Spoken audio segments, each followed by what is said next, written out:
Okay. Okay. You're going to speak up. We can hardly hear you.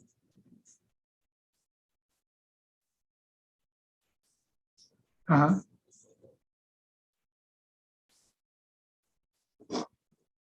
What was she asking for?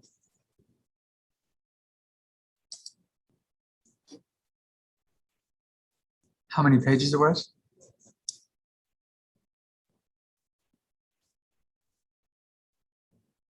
Okay. Okay, but you're sure it's closing tomorrow?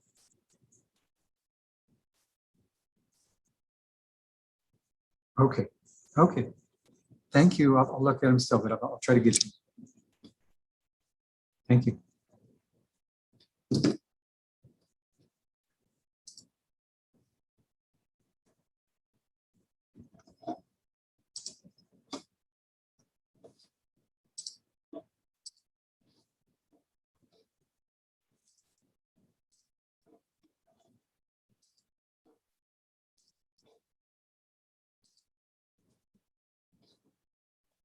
Good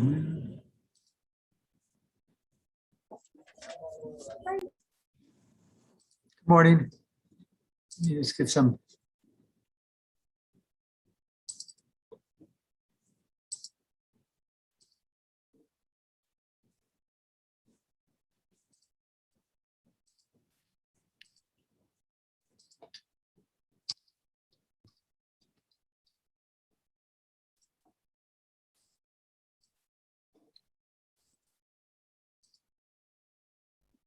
Okay. I have a screen, Victor Hawkes, and I have Rick's iPhone. Victor, can you hear me? Mr. Hawkes? Yes, sir. Okay. Rick's iPhone, I assume is Richard Larson. You need to unmute. Yes, sir. Okay. If you'd each raise your right hand. You swear the testimony you're about to give shall be the truth, whole truth, and nothing but the truth, so help you God. Yes, sir. Yes, I do. Okay. Mr. Larson, you brought the suit. You want to tell me what this is about? We had joined 915 United Volleyball Club for a volleyball season of 2020. You said And we. Who is we? My daughter. Okay. And the season was cut short due to COVID. In March, everything was canceled. This is in 2020? Yes, sir. Okay. We had paid for the entire club season up front in December. What's the season run from? From November to April. Okay. That is what is in the contract, which is one of the documents that was sent. Okay. So in March, we were preparing to go to Denver for a tournament, and that's when everything was canceled. The Denver tournament was canceled. All of practices were canceled. The remainder of the season was canceled. Okay. And I had talked to other club owners, and they had refunded money for those tournaments and for practices that were missed. And from this club, we did not receive anything back. When we went to join the next season, I asked if we would be getting any kind of discount or any kind of compensation, and they said no. They weren't doing anything like that. Okay. Did you still join? No, we went to a different club. Okay. And so then that's when I decided that it was time to try and recoup some of the money lost from what was not given to us. We didn't go to tournaments. We didn't get practices. Okay. So how did you come up with 1840? I had the tournament fees. I figure were about $100 for entry fee, and then coach's fee was probably around $100. And then I figured practices were around $40 an hour for practices, which were 2-hour practices. We had a tournament in Albuquerque. We had a tournament here in El Paso. You're We just had a throwing turn- stuff out and not, you know, so we missed the March 17th tournament, that $100 for, $50 for, I don't know, whatever, you know, but just telling me, is this going to come up to a number? Yeah, yes. So we had the Denver March 13th, 15th tournament, which was $200. We had practices March 16th, which was 140. Albuquerque tournament, which was March 21st, 22nd, $200. Practices week of March 23rd, $140. Practices week of March 30th, which was another $140. Power League April 4th through 5th, which was a $200. Practices week of April 6th were 140. Practices week of April 13th was 140. The Lone Star Dallas tournament, which was April 17th through 19th, was $200. Practices week of April 20th was $140. Albuquerque Championship tournament, which was $200, which totals $1,840. How do you know you're going to make it to the championship? Well, that's a tournament to determine whether you go into the championship. We don't know until we get there and play that tournament. Okay. How about the contract? What does the contract have? I had uploaded that to the court. The contract says club begins Did you November. email it or did you send it in for, let me try to find it. It makes it easier for us all to look at it. I believe it was emailed in. You know what date? And who made It was from my son, and it was last Monday. Okay.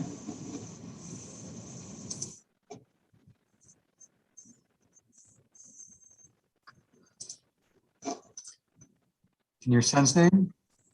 Garrett Larson. Here's an email to Rick Larson.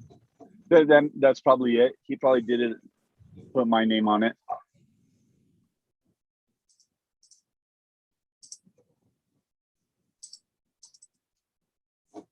Here's what's showing from the email. Would it be one of these, a contract? I can't see. Screen's black. That one right there. Yes, sir. This is the contract? Yes, sir. This is the whole contract? Yes, sir.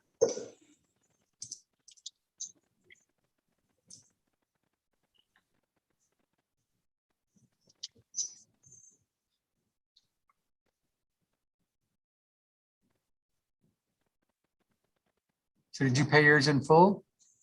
Yes, sir.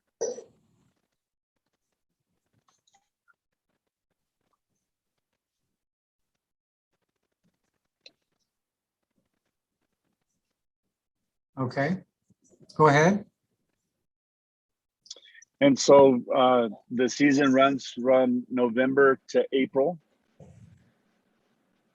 And the club did tell us that they were having some makeup practices in June. We went to 2 of those. And after that, we were obligated elsewhere. So we had some private lessons for my daughter with another coach. And we never received any kind of reimbursement compensation other than those 2 practices. Okay. Mr. Vasquez, do you have any questions of Mr. Larson? Do you mean Jaques, sir? Hawkins, I'm sorry. Mr. Hawkins, do you have any questions of Mr. Larson?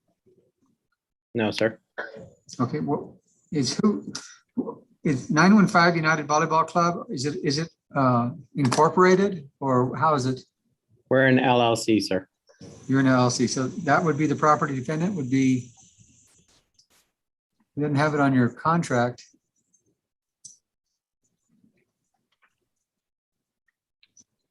Huh. What is the name of the LLC? NOFVBC LLC. Stands for 915 Volleyball Club. So is there any document, is there anything that has that name on it? Is this 915 United? Is that what it is here? Yes, sir. 915 United LLC? 915 Volleyball Club, 91 LLC. So there's nothing. Who do they make, if they write a check, who do they make the check payable to? They can make it out to 915 United or NOFVBC. Mr. Larson, were you aware of the LLC? No, I was not. Okay, Mr. Hawkins, again, the name of the LLC, just tell me that again. What is it? NOFVBC. VDC? V as in volleyball, B as in ball, and C as in club. So NOFVBC? Yes, sir. LLC.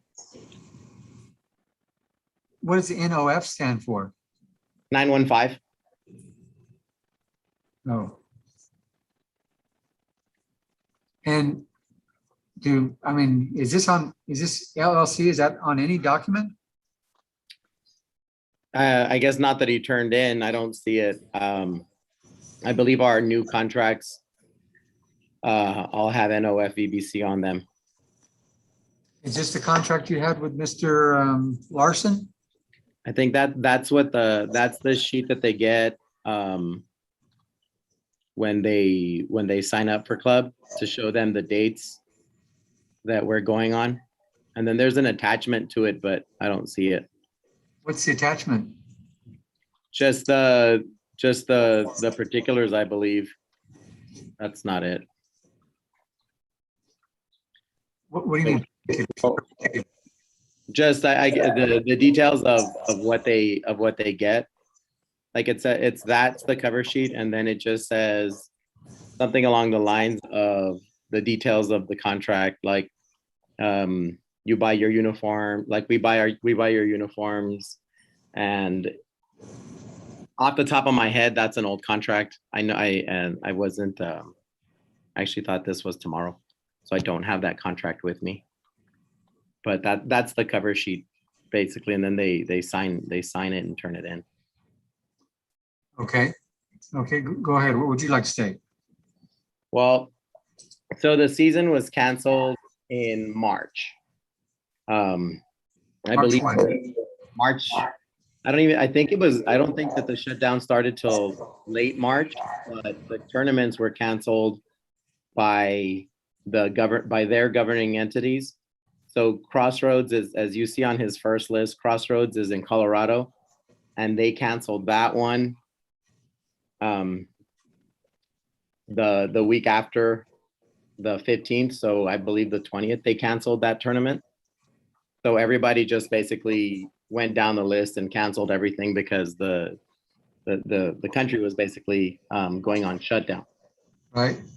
So what we did is we paid all of our coaches through March, including this team's coach, Josh Montañez. He was paid in March. And what we did as a club is we sell our training to be what the parents are really paying for. And so I'm sorry, I missed that. What are they paying for? For the training, the primary Okay. thing they're paying for is the training. Okay. So what we did is once everything shut or reopened, the governor opened Texas private clubs in the beginning of May, and we reopened for training May 18th. Every team, including this one, had missed 12 practices from mid-March through the end of April. So we had calculated that they missed 24 hours of practice. So what we did is beginning May 18th, ending July 17th, we offered every team two 2-hour practices per week for a total of 18 practices. We gave everybody an extra 6 practices. because of the inconvenience of everything. And, we really wanted to make up for any lost time for the girls. So I assume a practice is 2 hours, is what I'm gathering. Yes, sir. Okay, So we offered 36 hours of training, of which, if you heard Mr. Larson say that his daughter only attended 2 practices. okay, So we figured we offered all this extra training because of how much they missed and because of summer vacations and, different things that you run into with kids in the summer. We offered extra practices, not only to make up for what they missed, but to partially cover any tournament time that they missed. So at tournaments, you typically play a minimum of 4 matches. And sometimes you'll play 5 or 6, depending on how well the team does. So we extended that amount of practice time or training time to 36 hours, specifically for that. So when I spoke to Mr. Larson about all the missed practices that he listed on his sheet, again, it's 12. It's 6 weeks. So it's 12 practices, 24 hours. And I told him what we're going to do is we're extending everybody so that everybody gets 36 hours of practice. And that includes all of the practice time you missed, plus tournament time. Obviously, we can't make up for tournaments when they're not available. So we did May 18th through July 17th for that. And then we offered this team a credit of $225 that they could use however they wanted at the end of that training period. So we basically towards next year or what? No, we can't. We didn't want to mess with the following club season because you're not required to stay anywhere. If you like Mr. Larson took his daughter to another club, we didn't want to have to, try and figure out everybody's details. You get $50 off here, you get $75 off there. So we offered this team $225 credit extra to be used in off-season training. So basically mid-July through all of October, they could have used that amount. The team or each individual player. Okay. Yes, Okay. $225. Okay. Most of our programs, if you come on a la carte basis, it's about $20 a training. Or if you decide that you're going to come for an entire month, we give a discounted rate so that it's a little bit more affordable for parents. Okay. So we offered 36 hours of training plus $225 credit, and Mr. Larson chose not to come to anything. Okay.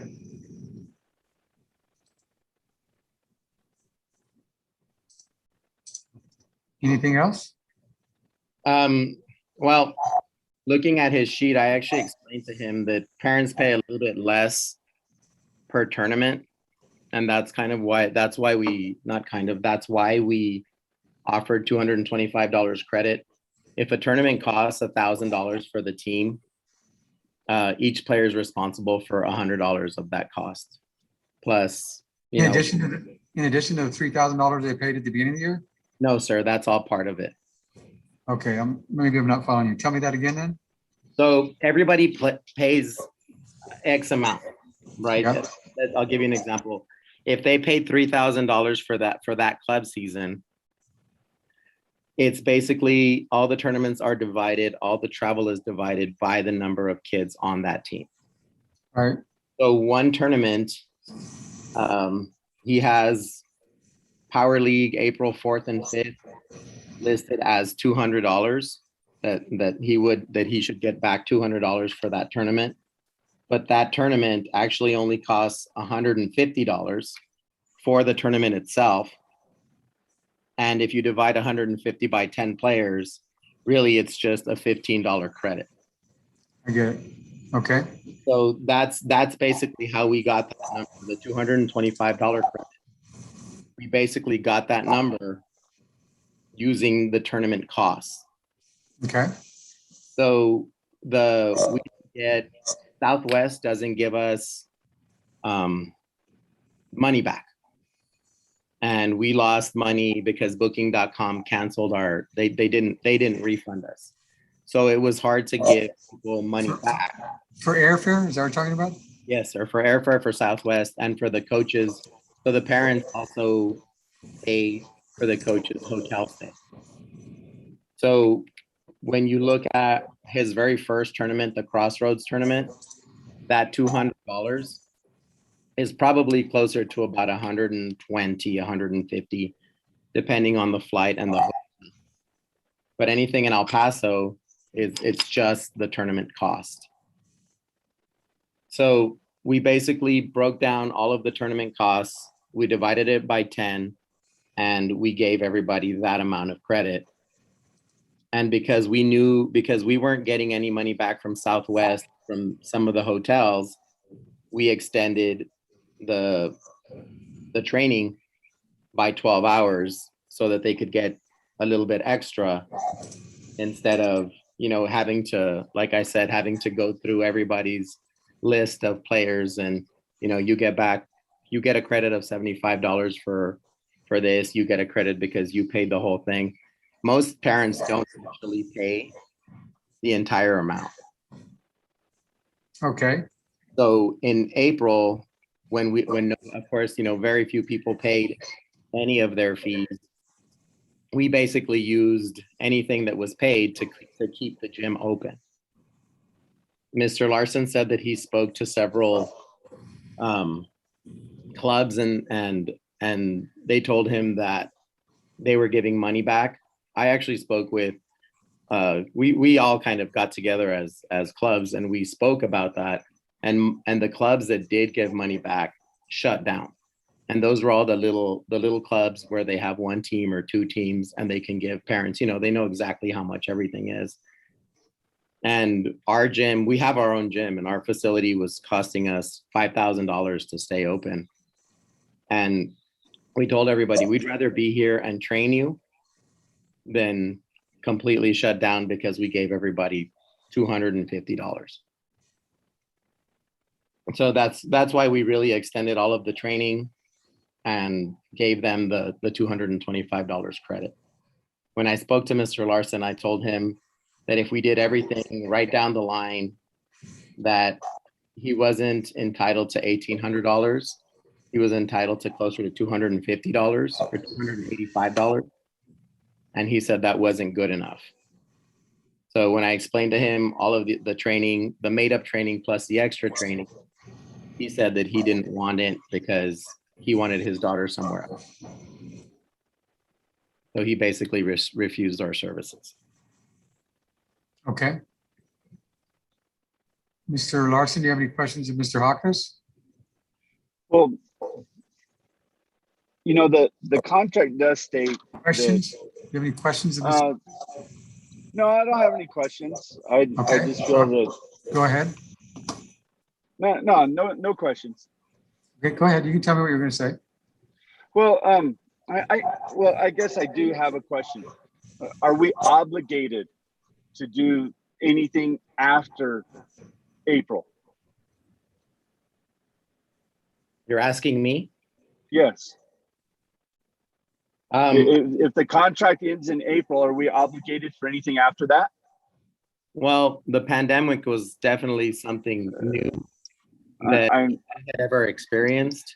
And so we didn't consider it obligation. We considered it an opportunity. Okay.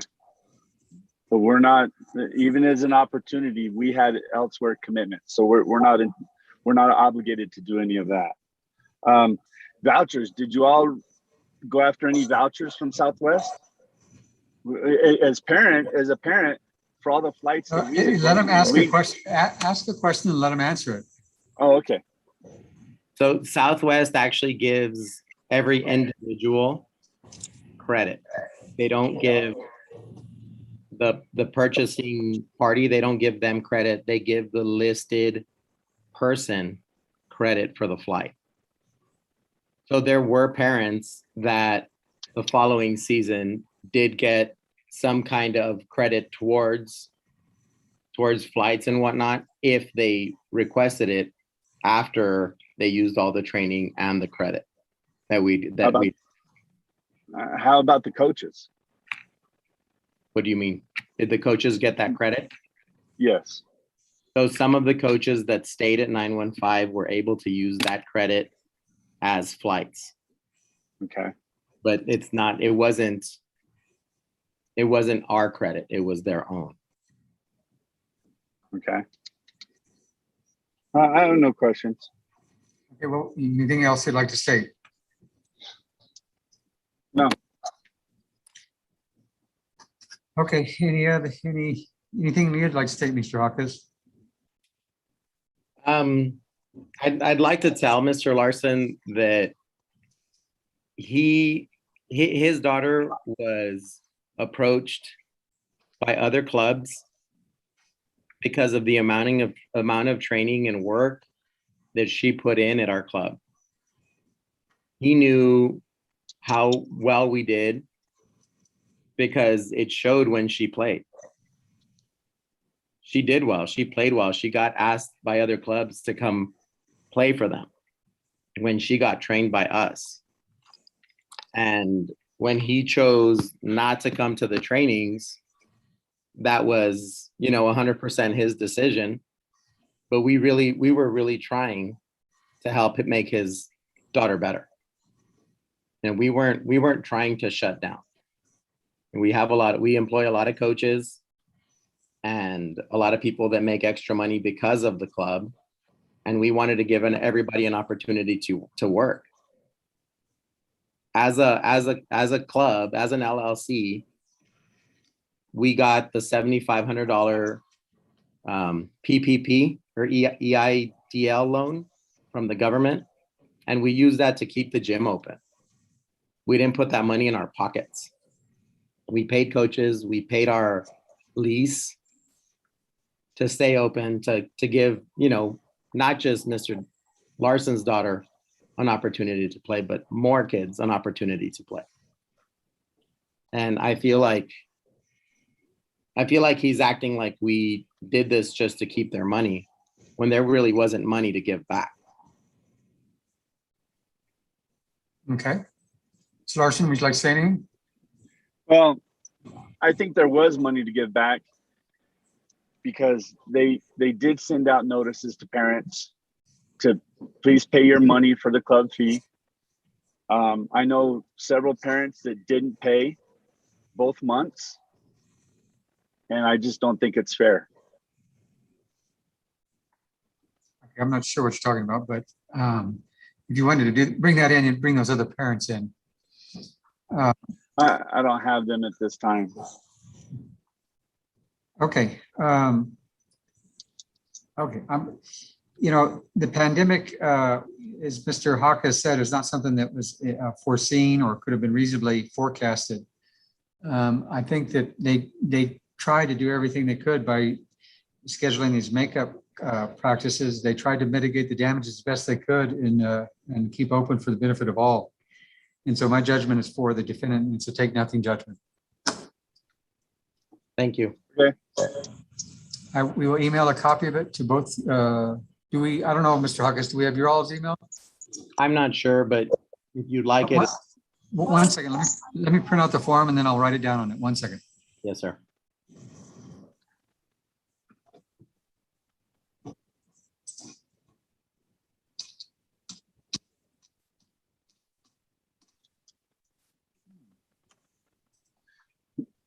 Can I ask the court a question?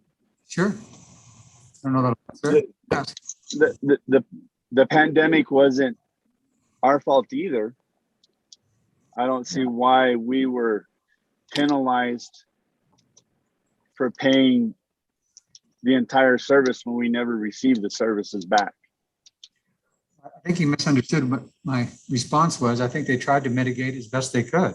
They offered makeup training to compensate for the pandemic. Yes, I understand that. I'm singling it out saying it's your all's fault. Right. This takes a group effort, and everybody has to try to deal with it. So I think they did as best they could. And even after the contract, we had already had our daughter committed elsewhere, so we weren't able to participate in any of that makeup.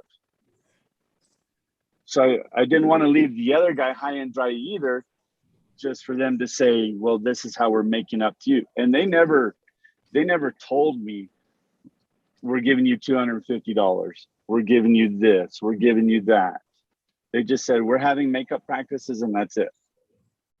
And the following year, when we went to try out, they told me, I asked them, what kind of compensation are we getting? They said, none, we're not doing anything.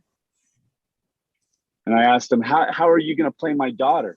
They gave me the actual survey answer, which is, we cannot guarantee playtime for your daughter, which I understand that. I didn't ask him what kind of playtime she's going to have. I asked him how they were going to play her. So, you know, just with those two answers alone, that's why we went elsewhere. You can ask Mr. Hawkins. I mean, I don't know what all the conversations were between you all. Mr. Hawkins, did you all explain it to the members that they were entitled to these practices and the $225 credit? Yes, sir. Everybody has a group on GroupMe. It's an app that we use to communicate to parents. And we told them the extension of the trainings. And during their trainings, that's when we were figuring out that there was some lost money in the tournaments. And we told everybody how much credit that they did have. When Mr. Larson asked me how we were going to use his daughter, I did give him the standard coach answer, because you can't guarantee anybody playing time. As athletics is very different. You don't pay for playing time. It's not the YMCA. It's competitive, and the best player will be picked for their best position according to the coach. And when I told him that his daughter wasn't going to play where he wanted her to, that's when he left. And it wasn't where she wanted to. It was, we can't guarantee play time. That was your answer. Both times I asked you. There was nothing ever said about your daughter will play here, your daughter will play there. There was nothing like that.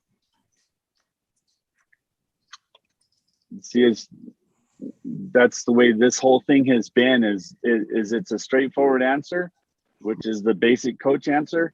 And there's no behind the scenes of, well, let me explain this to you. Let me explain that to you. There was none of that, like there is right now. Mr.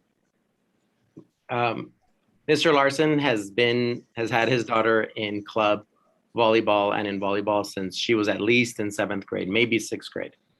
And no coach at a big club with competitive players can ever guarantee a position for anybody. That's correct. It's counterintuitive. You don't know who's going to develop where. I'm sure that Mr. Larson didn't go to his high school and demand that his daughter be told where she's going to play, because it's an impossible answer to give. We never guarantee playing time anywhere, because again, it's not the Y. It's extremely competitive. Kids at the 16-year age start to look for scholarships, and I don't know what somebody's going to turn into after training. So that's why that answer was given. No competitive coach is going to tell you that their player is guaranteed something. And I understand that. But on the same side, you have seen the way my daughter plays. You know how good she is. You could have said, hey, we're planning on using your daughter this way. We're planning on bringing her off the bench. We think she can do good here. We think she can do good there. You never explained any of that. It was just a straightforward, there's no guaranteed play time. That's it. You just said you understood why, though. And I don't. I don't understand. I understand your answer at that time, but you could have pulled me aside and said, hey, look, here's what we think. I have high school coaches that pull me aside and say, hey, here's what we think about your daughter. What do you think? And I leave that up to them. And I do have other clubs that have stayed open that have told me that they gave money back. And they gave the full amount back. Not the full amount, but the full amount up to when the pandemic started. Okay, my judgment's appealable by either side, but that's my judgment. Can I have your email, Okay. Marcus? Yes, sir. It's my initials, the letter V, the letter M. Jaquez is JACQUEZ @gmail.com, sir. Okay, we will email this to both of you all. Thank you. Great, thank you. Thank you.